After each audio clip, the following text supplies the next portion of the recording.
इस्लाही और रूहानी इलाज से मुतल्लिक़ कुरान और सुन्नत की रोशनी में मज़ीद वीडियोस देखने के लिए हमारे YouTube channel Arif Mahmood Salafi official को सब्सक्राइब कीजिए। नहमदुहु व नुसल्ली अला रसूलिहिल करीम अम्मा बाद औज़ु बिल्लाहि स्समीइल अलीम मिनश शैतानिर रजीम मिन हम्ज़िही व नफ़्ख़िही व नफ़्सिही। एक शख्स का सवाल है कि जब मैं नमाज़ पढ़ता हूँ तो नमाज की हालत में बाज़ औक़ात पेशाब का कतरा निकल जाता है। अब ऐसी हालत में क्या मैं दोबारा नमाज तोड़ के फिर वज़ू करूँ? और बाज़ औक़ात मैंने नमाज तोड़ के दोबारा वज़ू किया, फिर जब मैं नमाज शुरू करता हूँ तो फिर दोबारा जो है वो पेशाब का कतरा ख़ारिज हो जाता है, तो मैं नमाज कैसे अदा करूँ? मेरे भाई, इस हवाले से एक बात तो ज़हन में रखें कि पहली बात तो ये इस बात को का तयन ज़रूरी है कि वाक़तन नमाज की हालत में आपके जिस्म से पेशाब का कतरा ख़ारिज हो जाता है। अगर तो ये सिर्फ़ वहम है तो फिर कसरत से ला हौल वला कुव्वता इल्ला बिल्लाह पढ़ा करें।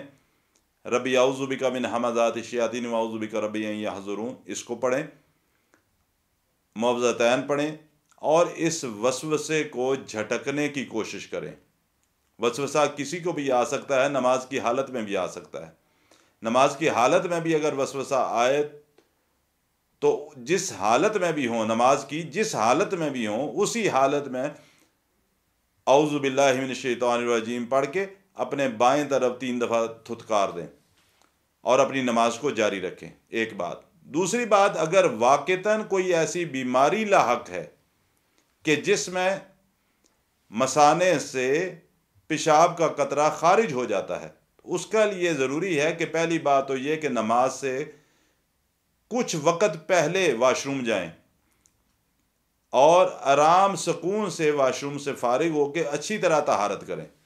जल्दबाजी के अंदर बाज़ औक़ात कुछ लोग जल्दबाजी में तहारत करके उठ जाते हैं और उनको ये आर्ज़ा लाहक होता है।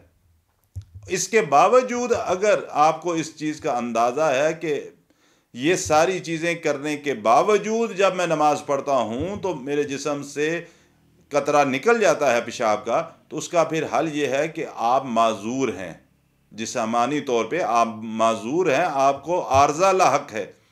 और जब इस तरह की कैफियत होगी तो अल्लाह सुब्हानहू व तआला ऐसी चीज़ों पर मुआख़ज़ा नहीं करता। बीमार को अल्लाह ने छूट अता की है। उसके लिए आप नमाज से पहले, जिस नमाज का भी वक्त हुआ, नमाज से पहले अच्छी तरह तहारत करें। तहारत करने के बाद वज़ू करें। वज़ू करने के बाद आप नमाज पढ़ें। अगर नमाज की हालत में भी कोई कतरा निकल जाता है तो आप उस वज़ू से उस वक़्त की एक वक़्त की नमाज को मुकम्मल करें।